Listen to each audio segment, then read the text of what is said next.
Afternoon, this is Prasanna Mulpuriraj.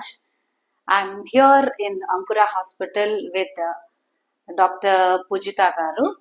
She is a specialist in high risk pregnancy and laparoscopic surgeon. Doctor, good evening. Good evening, So, Andy. I have come here to ask some questions with regard to the students అండి. Sure. The gynecology గురించి ఒక్క మాట చెప్పండి madam. అంటే ఈ term ఏంటి, దీని గురించి ఇంపార్టెన్స్ ఏంటి, what should children learn from this term in relation to their growth and development.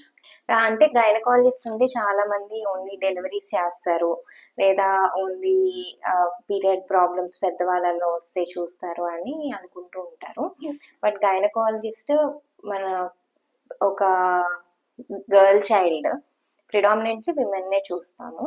So ఒక గర్ల్ చైల్డ్ తన ప్యూబర్టీ అంటే 10-11 ఇయర్స్ టైం నుంచి ప్యూబర్టీ మెనార్కీ అంటాము, పీరియడ్స్ స్టార్ట్ అవ్వడాన్ని. సో మెనార్కీ అండ్ అక్కడి నుంచి తను ఎట్లా గ్రో అవుతుంది towards her adulthood and pregnancies plan చేయడం కానీ ప్రెగ్నెన్సీస్ తర్వాత ఎలా చూడాలి ఇవన్నీ కూడా మేము చూడడం జరుగుతుంది. Yes ma'am. నాకు ఒక చిన్న డౌట్ మ్యామ్. మనకి టీనేజర్స్ ఉంటారు, 13 to 14, 15 ఇయర్స్ నుంచి పిల్లలు మెచ్యూర్ అవుతా ఉంటారు, గర్ల్స్. సో వీళ్ళ కన్సర్న్స్ మనం తీసుకుంటే కనుక చాలా ఇంపార్టెంట్ మేడం మనకి. ఇప్పుడు ఆ ఏజ్ లో మెచ్యూర్ అయిన తర్వాత ఎర్లీ దాంట్లో వాళ్ళకి అసలు ఏం తెలియదు, ముందు తెలియకుండా భయపడిపోతూ ఉంటారు. దాన్ని పిఆర్ గ్రూప్ తో డిస్కస్ చేస్తూ ఉంటారు, లేదా పేరెంట్స్ తో, మదర్ కి డిస్కస్ చేస్తూ ఉంటారు. సో వాళ్ళు ఎలాంటి జాగ్రత్తలు తీసుకోవాలి?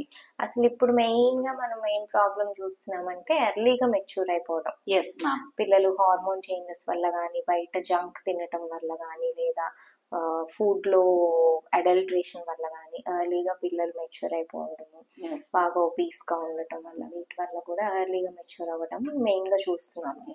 అంటే చాలా మంది 8, 9, 10 ఇయర్స్ అప్పుడే మెచ్యూర్ అయిపోతున్నారు.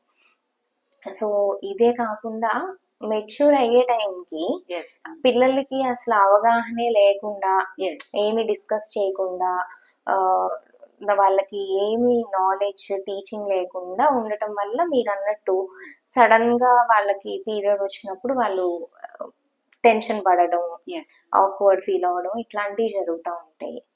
సో ఇట్లాంటివి జరగకుండా ఉండాలి అంటే every kid, beat a girl or a boy, ఇప్పుడు గర్ల్స్ ఒకరిని ఎడ్యుకేట్ చేస్తే సరిపోదు. పియర్ గ్రూప్ అన్నప్పుడు they will have boys in their pear.